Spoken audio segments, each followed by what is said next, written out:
Saint-Esprit qui libère les gens.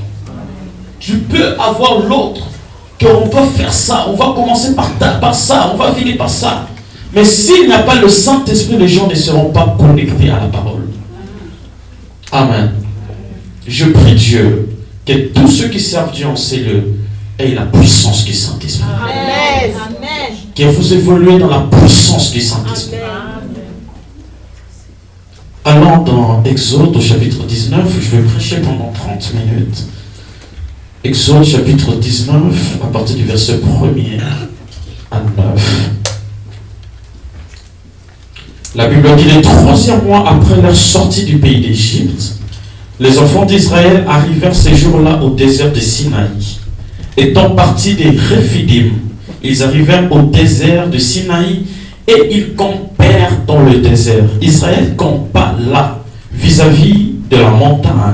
Moïse monta vers Dieu et l'Éternel l'appela du haut de la montagne en disant, tu parleras ainsi à la maison de Jacob et tu diras aux enfants d'Israël, vous avez vu que je fais ce que je fais à l'Égypte et comment je vous ai porté sur les ailes d'aigle amenés vers moi. Maintenant, c'est là il y a la prédication aujourd'hui.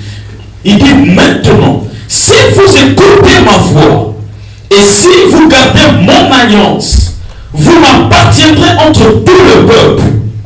Il dit, si vous écoutez ma voix, vous remarquerez que Dieu fait un deal avec un peuple. Il dit, je veux que vous puissiez m'appartenir, mais il y a quelque chose que vous devez faire. Il dit maintenant, si vous écoutez ma voix et si vous gardez mon alliance, vous m'appartiendrez entre tout le peuple, car toute la terre est à moi. Vous serez pour moi un royaume de sacrificateurs et une nation sainte. Voilà les paroles que Dieu dira aux enfants d'Israël. Et maintenant, je peux dire, voilà les paroles que Dieu veut que je dise à Cité de l'Espérance. Amen. Genèse au chapitre 12. Genèse au chapitre 12, verset 1er à 4. L'Éternel dit à Abraham, va-t'en de ton pays. C'est comme si Dieu est en train de chasser Abraham de la maison de son père. Il dit, va-t'en. Il dit, s'il te plaît. Il dit, va-t'en de ton pays, de ta patrie et de la maison de ton père. Le pays que je te montrerai, Seigneur, pendant que je suis, je dirai à mon père, mais tu sortes d'abord, puis je te montrerai. Je ferai de toi une grande nation et je te bénirai. Je rendrai ton enfant et tu seras une source de bénédiction. Je bénirai ceux qui te béniront et je maudirai ceux qui te maudiront. Et toutes les familles de la terre seront bénies en toi. Abraham partit comme l'Éternel lui avait dit. Et Lot partit avec lui. Abraham, c'est ton alliance. Qu'est-ce que Lot vient faire par là? Il dit, et Lot partit avec lui. Abraham était âgé de 75 ans lorsqu'il sortit des Charans. Nous avons débuté depuis le début de l'année sur un thème puissant, merveilleux sur la bénédiction de l'alliance. Et aujourd'hui, le sous-thème que j'aimerais partager avec vous, c'est la puissance de l'alliance. Amen. La puissance de l'alliance. Il faut comprendre une chose, que la bénédiction se trouve dans l'alliance. Amen. Pour que Dieu bénisse une personne, au départ, il doit traiter une alliance avec la personne. C'est après que Dieu t'ait béni, ait traité l'alliance avec toi, et c'est alors qu'il te montrera, qu'il te parlera de la bénédiction qu'il contenu dans l'alliance. Amen. Voilà pourquoi il y a une très grande différence entre l'alliance et la promesse. Amen. La promesse fait partie de l'alliance. Il y a une très grande différence entre les deux. L'alliance est un acte sacré qui est accompagné des signes, tandis que la promesse est toujours rattachée à l'alliance. Voilà pourquoi on peut appeler la prophétie comme parole de l'alliance. Amen. Quand on parle de Nouveau, Ancien et Nouveau Testament, donc c'est-à-dire que les deux sont les alliances et il y a dedans ce qu'on appelle des promesses, qu'on appelle les paroles d'alliance. Amen. Donc il y a la bénédiction qui fait partie de l'alliance. Vous remarquerez dans Genèse au chapitre 12, le verset 1er, vous remarquerez Dieu n'a pas montré à Abraham ses bénédictions. Mais avant tout, Dieu va lui dire, il faut que d'abord tu quittes de la maison de ton père. Dieu va lui cacher la bénédiction tout en étant dans la maison de son père. Dieu n'a pas révélé à Abraham qu'il sera le père de la multitude dans la maison de Térak. Donc il fallait que Dieu lui dise, va-t'en de ta maison, va-t'en de la maison de ton père, va-t'en de ton pays, va-t'en de ta patrie.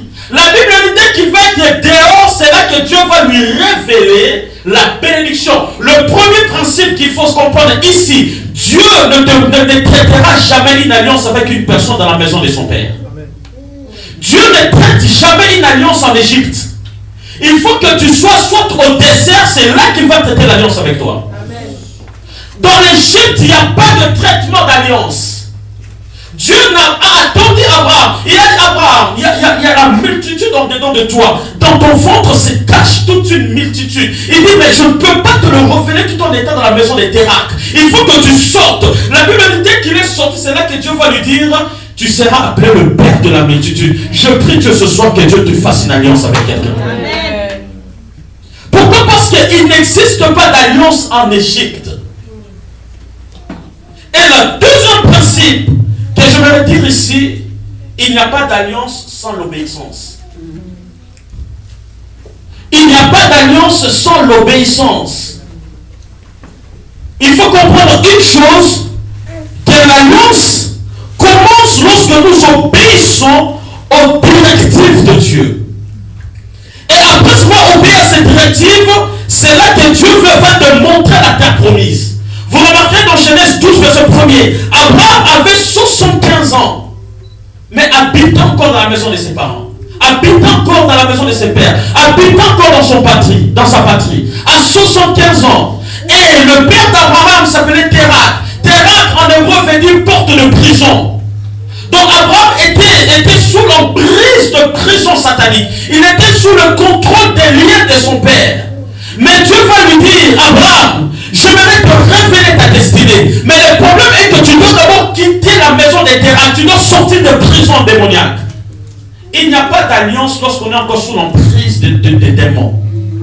Il faut d'abord que tu quittes. C'est alors que Dieu traitera l'alliance avec toi. Vous remarquerez que Dieu va faire une alliance avec Israël. Dieu devait peut-être leur dire, c'est en Égypte, que je veux que vous soyez un royaume de sacrificateurs. Mais Dieu va attendre qu'il soit au désert, c'est là qu'il va se présenter. Il dit, je vous ai fait sortir de l'Égypte. Je vous ai amené sur les ailes de l'aigle. Jusqu'ici, dans le désert. C'est là maintenant, si vous écoutez ma voix, vous m'appartiendrez entre tous les peuples. Il n'y a pas d'alliance sans l'obéissance. Et le principe ici, il faut comprendre que il y a certaines bénédictions que Dieu ne peut jamais te révéler tout en si tu restes encore dans la maison des Térak. Il y a certaines révélations que Dieu ne peut jamais te dire si tu es encore en Égypte. Vous remarquez qu'Abraham avait 75 ans, mais vivant encore dans la maison de son père. Et j'aimerais dire à quelqu'un, l'accès à la bénédiction dépend d'un mouvement. Le fait de quitter un point A pour un point B. Aussi longtemps tu es dans le point A, tu ne quittes pas le point A, et j'aimerais te dire que Dieu est encore en train de cacher certaines choses devant toi.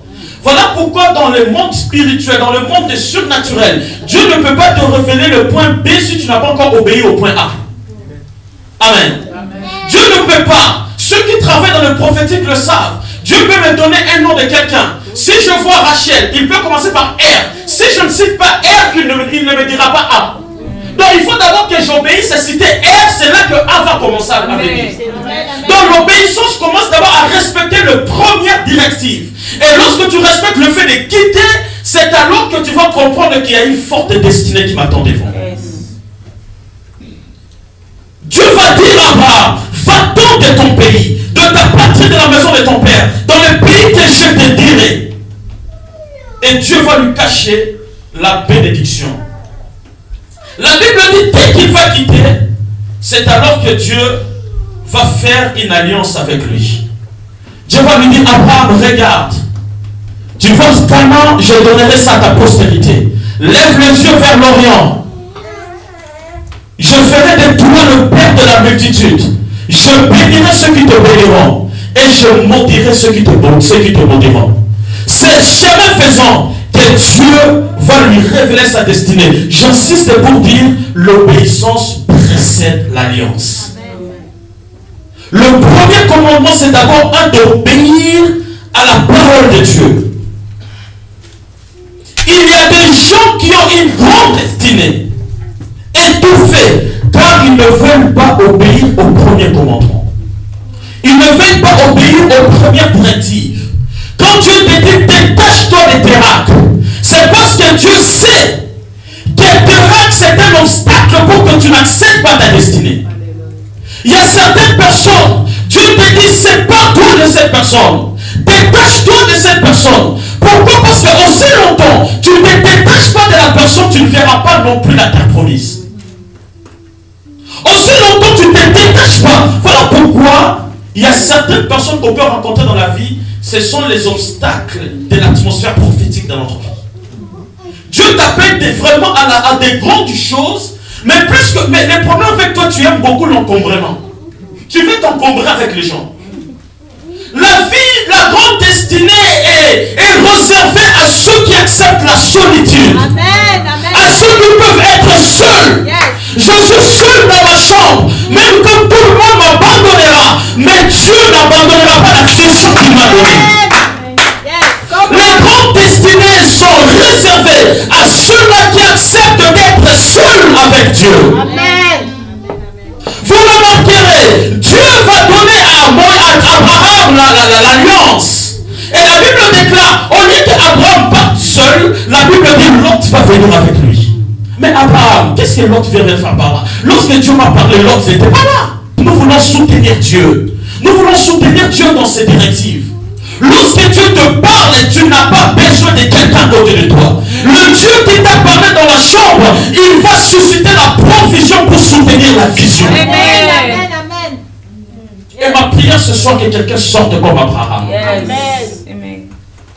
La Bible dit, dès qu'il est sorti, c'est là que Dieu va lui ouvrir les yeux. Il dit, je ferai de toi une grande nation. Je bénirai ceux qui te béniront. Et je maudirai ceux qui te maudiront. Abraham, quelle merveilleuse destinée, mais cachée. J'insiste pour dire à quelqu'un, la deuxième porte ne peut s'ouvrir que lorsque tu respectes les directives de la première porte. Dieu ne peut pas t'ouvrir la porte du mariage si tu n'arrives pas d'abord à te détacher de la vie du péché. Pour que Dieu t'ouvre la deuxième porte, tu dois d'abord te détacher de la première porte. Vous comprenez ce que je dis? C'est ça en fait avec Dieu. Dieu, c'est un Dieu de principe. Et Dieu veut que je dise à quelqu'un ce soir, il y a beaucoup de gens qui veulent attendre la voix de Dieu, qui veulent voir Dieu à l'au-delà, mais respecte d'abord la première directive. Respecte d'abord ce que Dieu t'a dit en premier. Et c'est alors que tu verras Dieu dans une autre dimension. Pour entrer dans l'alliance, il faut obéir à la loi de l'Éternel, ton Dieu. Vous remarquez dans Exode chapitre 5, la Bible dit le 3e mois, après qu'ils sont sortis d'Israël, Dieu, tu pouvais faire alliance avec nous en Égypte. Mais Dieu en Égypte, il a d'abord exercé la puissance de la délivrance. Lorsqu'il les a délivrés, la Bible dit c'est maintenant au désert que Dieu va se présenter à Moïse. Il dit maintenant, écoutez-moi Israël. Dieu va dire à Moïse, tu diras au peuple de Dieu, Israël, écoute-moi. Maintenant, si vous écoutez la voix de l'Éternel votre Dieu, et si vous gardez mon alliance, vous m'appartiendrez entre le peuple.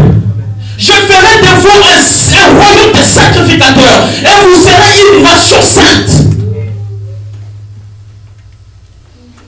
Dieu donne des conditions. Il dit que, écoutez, il dit, je veux traiter l'alliance avec vous. Je veux que vous puissiez m'appartenir. Je veux que vous soyez mon peuple. Mais la condition est que vous puissiez observer, écouter et garder mon alliance. Mes chers amis, il n'y a pas de bénédiction sans l'alliance avec Dieu. Les gens qui sont élevés dans la vie, les gens qui sont élevés même dans le monde des ténèbres, les occultistes élevés, ils savent l'alliance qu'ils ont fait avec le diable. Autant avec les enfants de Dieu, si tu veux être élevé avec Dieu, la première condition, observe les commandements de l'Éternel. C'est quoi en fait ce terme alliance? Ce mot alliance vient des Hébreux, qui veut dire Bérit ou Amana. Vous entendrez des gens dire le Dieu d'Amana, c'est-à-dire le Dieu d'alliance. Ça vient des Hébreux, Bérit ou Amana, qui veut juste dire un pacte, un engagement entre Dieu et l'homme. Et le sens du mot caché dans cette alliance, c'est en fait le mariage. C'est le vrai sens, c'est dans le mariage. C'est le lien qui est entre Dieu comme époux et l'Église comme épouse. Pourquoi? Parce que la force d'un mariage, ça se réside dans l'alliance. Et l'alliance, c'est quoi? Ordinairement, c'est une union contractée par engagement mutuel. Union de deux personnes qui s'engagent et qui font un pacte dans leur vie. Vous remarquerez que deux personnes, ils peuvent être dans le coulisses unies. Mais lorsqu'ils viennent ici, on le bénit. Nous sommes juste en train de bénir ce qu'eux deux ont commencé dans le secret. Donc ils savent l'alliance qui se sont dit dans les secrets. Voilà pourquoi si tu es fiancé, n'hésite jamais de répéter à ta fiancée ta vision. Il faut que vous compreniez. Il faut qu'il sache en quoi est-ce que Dieu t'a appelé. Il faut que vous ayez une alliance entre vous deux. Et c'est cette alliance que Dieu a fait avec nous. Et dans l'alliance, il y a un mot qu'on appelle allié. Les personnes qui font l'alliance, ce sont des alliés, des associés. Et nous sommes associés avec Dieu à cause de l'alliance. Et la force de l'alliance, c'est réside dans le respect des clauses, des lois qui résident l'alliance. À ne pas dépasser les lois établies. Donc c'est-à-dire que Dieu fait alliance avec son peuple. Il dit, moi je veux que je sois votre Dieu, et vous voulez être mes enfants, mais tout ce que moi je vous demande comme clause, observez mon alliance. Donc la force de l'alliance, c'est réside dans le respect des clauses. Dans le respect des clauses. Et ici je me dire une vérité. Il y a une différence entre une alliance et un partenariat. Amen. Le partenariat, dans le partenariat, dans le partenariat, il faut comprendre que la relation peut être brisée facilement et à tout moment. Mais dans l'alliance ne peut pas être brisée facilement. Amen. Le partenariat peut être brisé facilement, mais l'alliance ne peut pas être brisée facilement. Même si c'est dur, même si je sens les choses sont compliquées, même si je sens que Dieu est en train de m'abandonner, mais certainement tu entendras la voix de Dieu qui te dit, fortifie-toi et prends courage. C'est parce qu'il a fait alliance avec toi.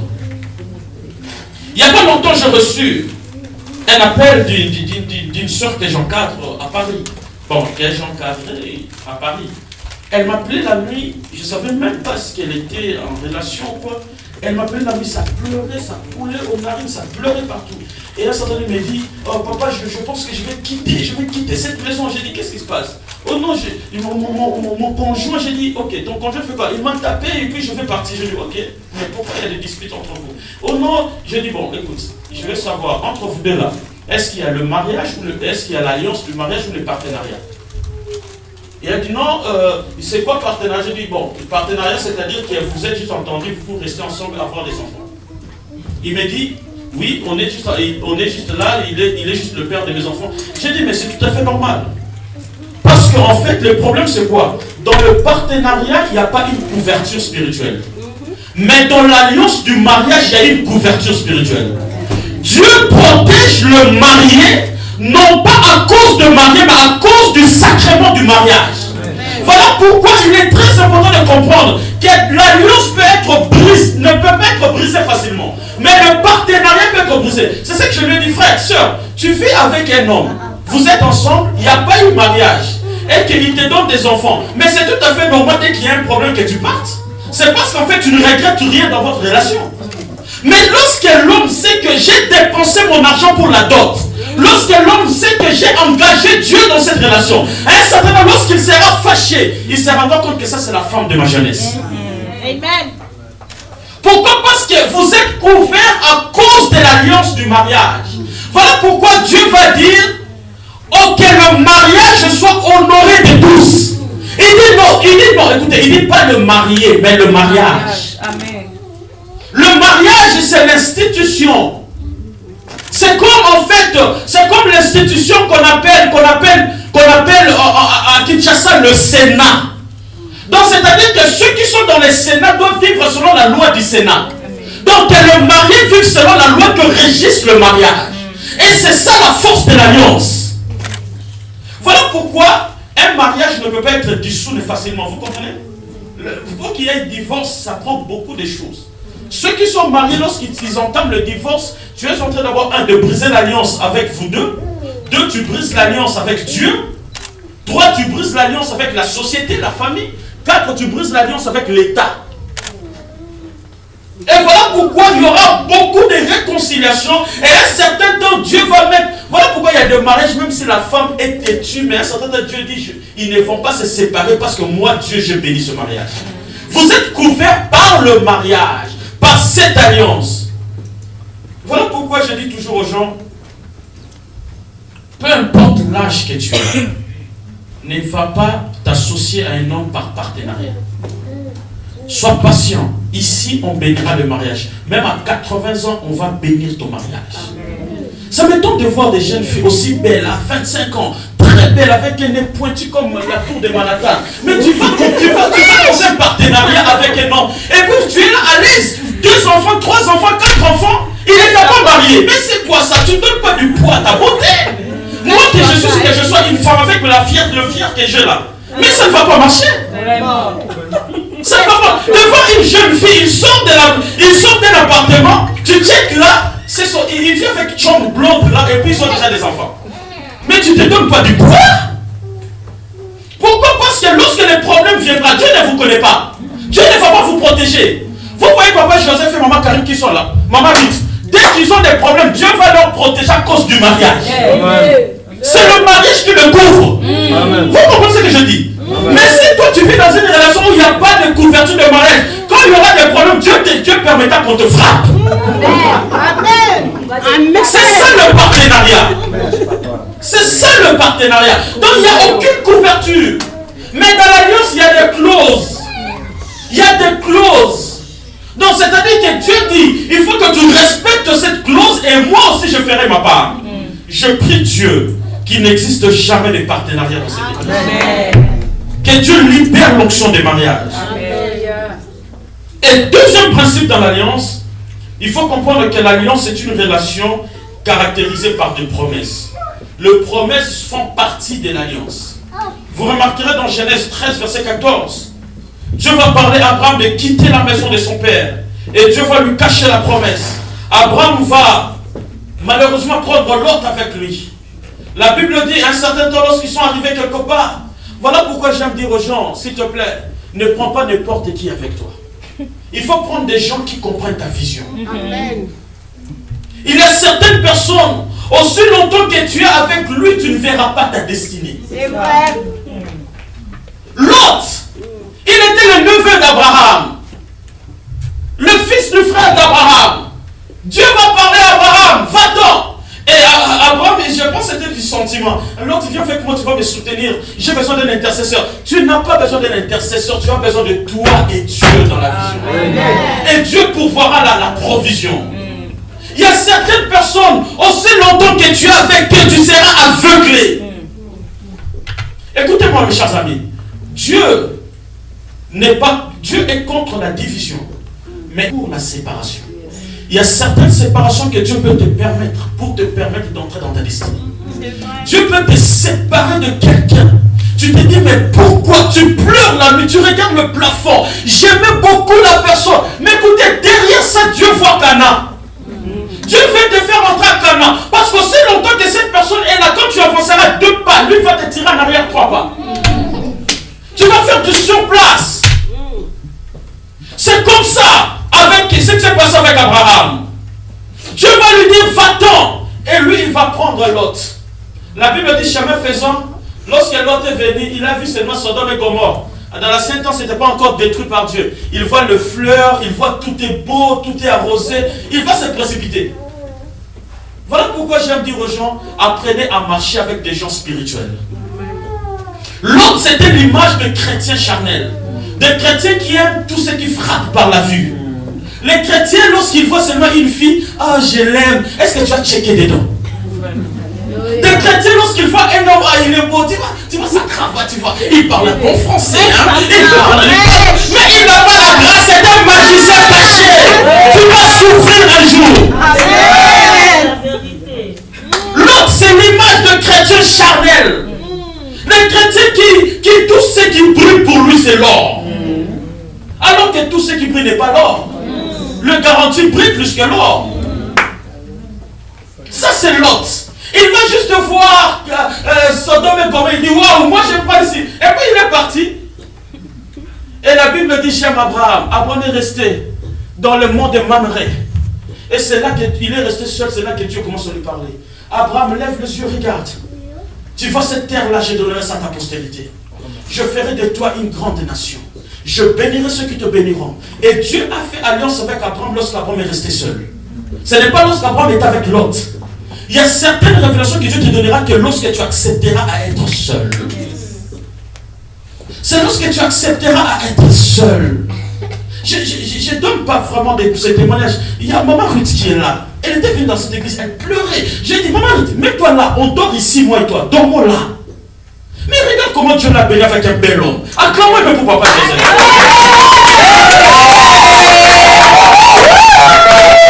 Je lui disais, maman Ruth, moi et toi là, ici, on dort là. Elle dormait ici chaque nuit, les mardis, les samedis. Maintenant, avec les mariages, là, ça commence à être très compliqué, mais je veux que vous appreniez le système.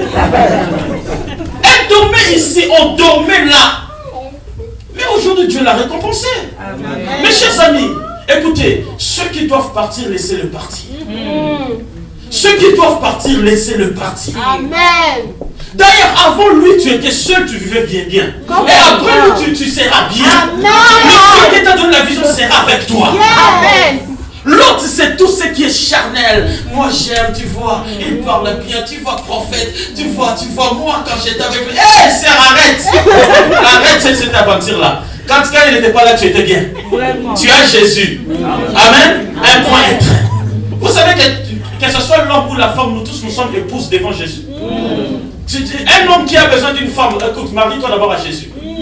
Entre mariage, allez faire vos mariages avec Jésus. C'est alors que le mariage va venir. Vous comprenez? N'oubliez pas une chose. La destinée, souvent la plus grande destinée, Dieu t'appellera à la solitude. Il t'appellera à être seul, à se détacher des gens, à se détacher de l'autre. Pourquoi? Parce qu'il y a certaines choses, Dieu te fera donner, te donnera que par la solitude. C'est alors que, lorsque l'autre va partir, la Bible dit lorsqu'il va tout précipiter, et Dieu va détruire Sodome et Gomorrhe. Et aujourd'hui, si on a la race des Moabites dans la Bible, c'est venu à cause de l'autre. Mais lorsque Abraham est parti, il est resté tout calme, il est resté bien. Vous comprenez? La vie est caractérisée par ceux-là qui ont le regard tourné vers la destinée. Qu'est-ce que Dieu t'a dit? Et il faut comprendre une chose, des caractéristiques de Lot. Lorsque tu vis avec une personne, tu sens qu'il y a toujours des querelles, des disputes, des mésententes. Il y a déjà quelque chose qui ne va pas. Vous comprenez ce que je vous dis? Ne vous en faites pas, que l'amour ne vous aveugle pas. c'est déjà un mauvais signe. Quand tu commences une relation, il y a toujours des disputes, querelles et mésententes. C'est ce qui s'est passé avec Lot et Abraham. Il s'est précipité, mes brebis, mes brebis. Mais pourquoi? Nous sommes tous frères. Lorsqu'il y a trop de disputes, c'est déjà un signe que ce que vous avez commencé finira mal. Il faut comprendre une chose, mes chers amis. Tout ce qui commence bien finit bien.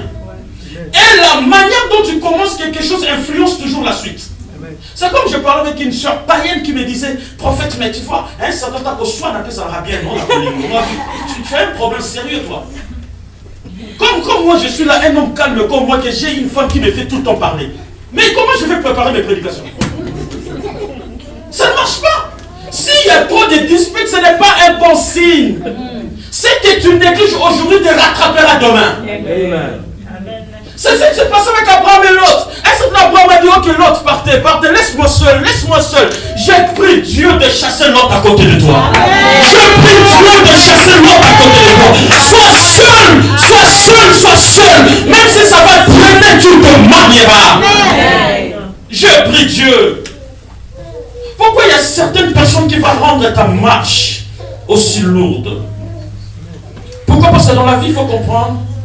Lorsque tu es à côté de quelqu'un qui a l'alliance, qui a la vision, il faut être prophétique. Il faut être prophétique. Il faut avoir l'intelligence de lire et de comprendre des choses. Lot n'avait pas l'intelligence. Lot voulait combattre Abraham. Alors il oubliait que si Dieu élevait Abraham, Abraham va lui tirer vers lui. Vous comprenez une chose. Admettons, Papa Nivelle, venez s'il vous plaît. Ça c'est Papa Nivelle, ok? Lui, il a l'alliance. Dieu lui parle de beaucoup de choses. Il sera président demain. Si moi je viens, je commence à lui combattre, automatiquement je combats le Dieu qu'il a établi.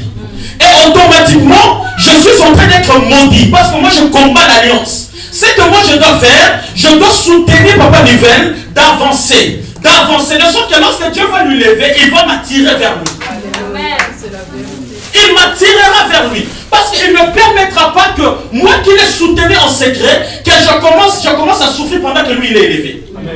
Dans la vie, écoutez, il faut savoir qu'il y a certaines choses que Dieu t'a données qui sont entre les mains des hommes. Que Dieu ne te donnera pas, mais Dieu permettra que tu rencontres certaines personnes pour que tu puisses l'avoir. Voilà pourquoi il faut être prophétique dans la vie. De comprendre, de lire le temps. La Bible dit, le fils d'Issachar, il avait l'intelligence de lire le temps. De savoir que ici, Dieu veut nous bénir. Nous devons nous attacher à cette personne. De sorte que lorsque cette personne sera élevée, il attirera nous autres vers lui. Ça c'est Lot, l'intelligence que Lot n'avait pas. Voilà pourquoi j'aime beaucoup cette femme, Ruth. La Bible déclare que Ruth va dire à Naomi, Naomi va dire à Ruth et Oprah, il dit, mais écoutez, vos maris sont morts, moi je suis vieille, je ne mettrai plus au monde. Et Oprah va être fatiguée. Mais la Bible déclare, Ruth va dire à Naomi, ton Dieu sera mon Dieu. Ton peuple sera mon peuple. Là où tu demeureras, je demeurerai. Et la Bible dit que Ruth est partie avec Naomi. Mais Ruth a fait la révélation de savoir que derrière Naomi se cache Boaz. Et la Bible dit, lorsqu'il s'est attaché, c'est là qu'un jour il va se retrouver dans les champs de Boaz. Et il va dire à Naomi, maman, j'ai glané. Je vais dire à quelqu'un, tu glaneras dans les champs de Boaz. Amen. Tu vas glaner dans les champs de Boaz. Et la Bible dit de Boaz et Ruth est sorti Obed. Et de Obed est venu Isaïe. De Isaïe est venu David. Et de David est venu Jésus. Vous remarquerez que Dieu a jugé bon. Que Obed, que Boaz et Ruth c'était un Moabite. C'était la descendance des enfants qui sont sortis de Lot par l'inceste. Parce que Lot, les filles de Lot avaient enivré Lot pour lui connaître afin d'avoir des enfants. Et de ces enfants-là est sorti Ruth. Vous remarquez que Dieu a utilisé un Bethlémite avec un Moabite pour avoir Jésus. Je prie Dieu de te donner des Naomi. Amen. Je prie Dieu de te donner des Naomi, des gens bons. Quand il te donnera Naomi, mais toi aussi sois prophétique. De comprendre que c'est derrière Naomi que j'ai rencontré Boaz. Amen. Pourquoi? Parce que surtout nous les Congolais, on est trop orgueilleux. Mais lui là, il pense quoi? Mais le prophète Rédi là, il parle aussi beaucoup. Hein? Et écoutez, derrière le prophète Rédi, tu rencontreras Boaz. Yes. Écoutez, c'est simple, c'est comme ça dans la vie. Il y a certaines choses que Dieu t'a données, mais tu ne le rencontreras que derrière une personne. Tu tu rencontreras ce qui est derrière quelqu'un. C'est quelqu'un qui te le donnera. Ce n'est pas par ton bon français. C'est que tu dois soutenir une personne atteindre la dimension. Et lorsqu'il atteindra, c'est là que tu rencontreras ton Boaz. C'est comme ça la vie. Pourquoi? Parce qu'il faut savoir dans chaque alliance, je vais finir mon message, le temps passe vite. Et je vais finir par là, on va prier. Pourquoi dans chaque alliance, dans chaque destinée, Dieu prévoit toujours des gens qui vont t'introduire dans ta destinée. Qui vont t'introduire dans la destinée. Donc, dès Samuel, la Bible parle de David. David va prendre la royauté. Mais ce que j'aime dans David, il était reconnaissant. Il va dire à Tiba, il dit Tiba, n'y a-t-il pas quelqu'un dans la maison de Saül pour qu'il y ait juste de bonté envers lui? Mais pourquoi David? Saül était ton ennemi. Il dit non, je vais user de bonté parce qu'en fait, Jonathan m'avait aidé. La Bible dit on va amener à David Mephibosheth. Et Mephibosheth était un boiteux. La Bible dit lorsqu'il va venir, David va lui dire je vais te rendre les terres de Saül à cause de Jonathan ton père. Mephibosheth, tu étais un boiteux, un mendiant quelque part. Mais du coup, tu deviens à côté du roi, manger sur la table du roi, parce que Dieu a prévu que David soit élevé. Après, il va t'attirer vers lui. C'est le principe de la vie. Ne combattez pas des gens qui ont la vision comme Abraham. Soutenez Abraham. Parce que lorsqu'il va élever, tous vont être attirés vers lui. Et aujourd'hui, si nous sommes ce que nous sommes, c'est à cause d'Abraham. C'est parce que Dieu a fait alliance avec lui. Et aujourd'hui, Dieu le connaît à travers Abraham. C'est comme ça la vie. Et troisième principe, je finis dans 5 minutes. Ce qui concerne l'alliance, il faut savoir qu'il n'y a pas d'alliance sans les sacrifices. La force de l'alliance, c'est le sacrifice. Et il faut comprendre que c'est l'intérêt de l'autre qui prime. Partout où il y a l'alliance, il doit y avoir un sacrifice. L'alliance entre Dieu et ses enfants, c'est au niveau du mariage. Donc Christ est mort pour nous et nous devons faire des choses qui doivent plaire à Christ. Aussi longtemps tu ne comprends pas que tu dois te sacrifier pour Dieu, il y a un problème sérieux. Voilà pourquoi la chose qui est importante, que j'aimerais dire ici, la toute première sacrifice à faire pour l'œuvre pour Dieu, c'est le service de Dieu. Amen. Il faut comprendre que le service de Dieu, c'est une alliance incorruptible. Celui qui sert Dieu, il entre dans une alliance à perpétuité, une alliance à vie. Et il faut comprendre que le service de Dieu, c'est une alliance. Et l'alliance, c'est l'accord entre deux personnes. Et cet accord du service de Dieu s'établit en 3 secteurs. Qu'est-ce qu'un serviteur qui veut bénéficier dans cette alliance? La toute première bénédiction, c'est la bénédiction des lèvres de tes mains. Celui qui sert le Seigneur, il entre dans une alliance. Dieu bénira l'œuvre de ses mains. Dieu bénira son travail. Dans Exode 23, verset 25, Dieu, après avoir fait sortir Égypte, la Bible dit, il va dire à l'Égypte, vous servirez l'Éternel votre Dieu et il bénira votre pain et les eaux. Écoutez-moi, mes chers amis. Écoutez, il y a des choses, la prière ne règle pas tout. Il y a des choses que tu auras que lorsque tu seras serviteur de Dieu.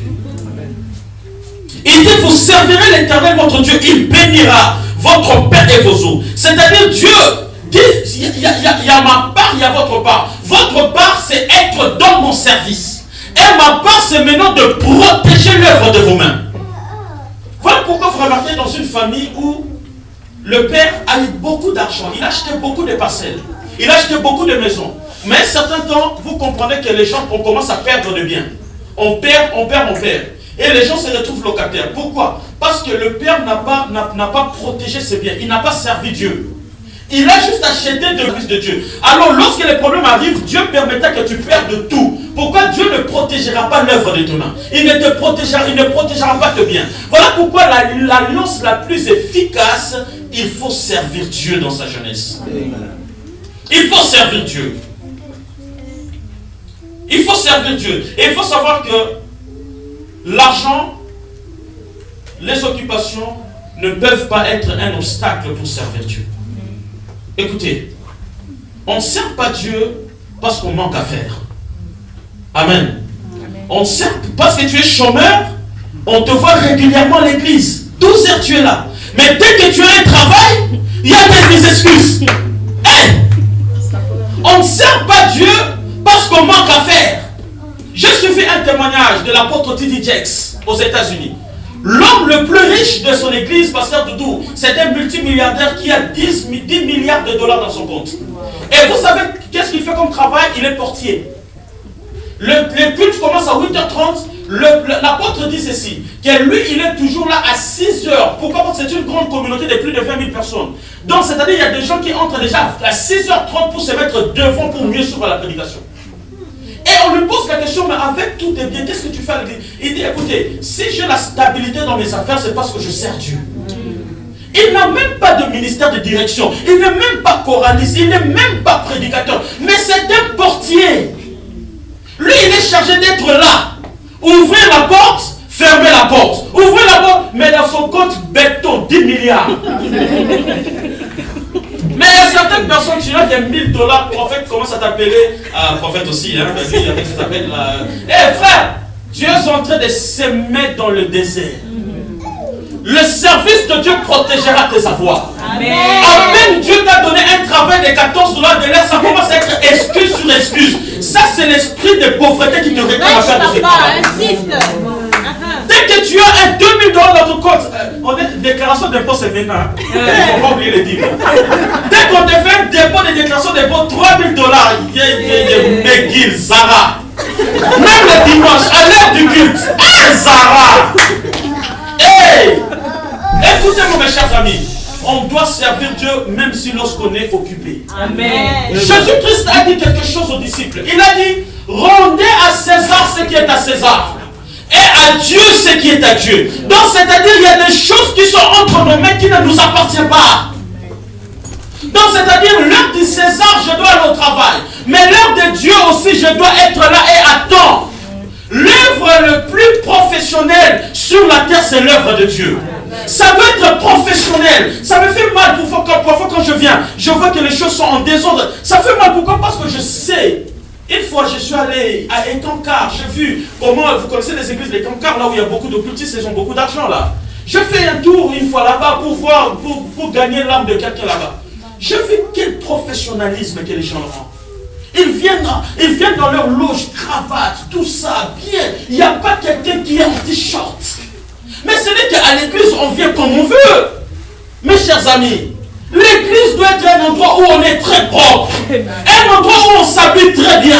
Un endroit où quand je vois la sœur Dorcas, je bénis Dieu parce qu'il s'habille bien. Un endroit où je dois voir des fils et des filles spirituels qui s'habillent très bien. Ça, c'est l'endroit du professionnalisme. À l'église, on ne peut pas boire de l'eau et puis on laisse sa bouteille comme parfois chaque lundi je viens. Chaque lundi, je prie seul ici chaque lundi, souvent de 15h à 18h. Et c'est moi qui ramasse ces bouteilles d'eau là. C'est moi qui le ramasse. Ça me fait mal, je le ramasse et puis je mets dans la poubelle, je jette dehors. Mes chers amis, écoutez, si tu bois ta bouteille d'eau, sors avec. Écoutez, ça c'est l'église de Dieu. Si tu as ton papier là, tu le laisses ici. Dimanche prochain, je t'appellerai devant. Codé, viens prendre ton papier. Comme ça va t'apprendre. Ici, là, on ne blague pas. Ah, et ton cœur, là, dans le loge, là, si tu fais une erreur, on sait déjà que non, notre maître, c'est le diable. Dès que tu tapes, il te tape. C'est parce que, écoute, il y a des gens qui sont à l'église qui sont déjà maudits. Hein, bien que tu es à l'église. Pourquoi? Parce qu'on aime trop des aventures. On texte à l'église, on drague le fille à l'église. On est dans le WhatsApp à l'église. Tu viens à l'église, je prêche comme ça, toi tu as ciblé déjà une fille. Tu sais déjà qu'à la fin du culte, j'ai fait la table dehors. Tu es maudit. Écoute, ne brisez pas les étapes. Quand une fille te plaît à l'église, viens me voir. C'est moi qui suis son père, je connais son état d'âme. Ne brisez pas les étapes, n'allez pas vers la fille sans me parler. Ne brisez pas les étapes. Ici, ce n'est pas un collège, un lycée de belles filles où les collégiens vont venir. Comme quand j'étais au collège Sainte-Anne, on faisait un tour parfois au lycée Bossaman là-bas. Non, c'est pas comme ça. Église, c'est un endroit où on vient pour chercher le Seigneur. Si tu viens à l'église pour chercher le mariage, tu es perdu. Amen. Si tu viens à l'église pour chercher les relations, tu es perdu. Amen. À l'église, on vient chercher le salut de son âme. Amen. D'abord, là, le royaume et la justice des cieux, le mariage viendra par-dessus tout. Il y avait un frère qui me faisait, frère, pasteur, j'ai vu ce protocole-là. J'ai dit, frère, j'ai connais pas le protocole. À moi-même, je suis en train d'étudier son âme. Je ne le connais pas encore. Sois calme. Oh, on est parfois mettre le bœuf avant la charrue avant le bœuf. Allez vite en besoin. Écoutez mes chers amis, soyez calmes avec Dieu. Soyez calmes. L'église, le service de Dieu doit être fait avec beaucoup de professionnalisme. N'oubliez pas que l'œuvre de Dieu, c'est l'œuvre la plus parfaite, c'est l'œuvre la plus noble sur la terre. Je suis allé à Kinshasa, il y a une de mes tantes qui m'envoie un message. Alors je pensais que Rudy serait un ministre de la République. Et moi je lui ai envoyé le message, je lui ai dit je suis le ministre de Dieu. Amen. Je rencontre les ministres de la République qui s'agenouillent devant moi, je prie pour eux. Alléluia. Je fais l'œuvre la plus noble du monde. J'aime ça être dans ces sacerdoces. Et j'aime m'habiller bien quand je suis dans l'œuvre de Dieu. Ça me fait quand même. Vous comprenez, non? On comprend quand même. Ben oui. Papa Joseph, n'est-ce pas? Quand vous êtes bien habillé là, j'aime ça. Mais vous comprenez? C'est l'œuvre la plus noble. On est allé une fois, le prophète Doudou m'a introduit chez un de ses fidèles là. Quand on lui saluait, je vois comment quelqu'un tremblait. Et dès que je sortais, lui-même s'est agenouillé, prier pour moi. Et ce n'est pas quelqu'un de petit niveau à Kinshasa, c'est parmi des grandes personnalités de la communauté du Congo. Qui s'est agenouillé pour prier pour lui. L'œuvre de Dieu, c'est l'œuvre la plus noble. L'Éternel Dieu te bénira bien. Ce que Dieu te donne, ce sont des miettes. Sers Dieu convenablement avec le miette et il te donnera le pain. Que Dieu vous bénisse.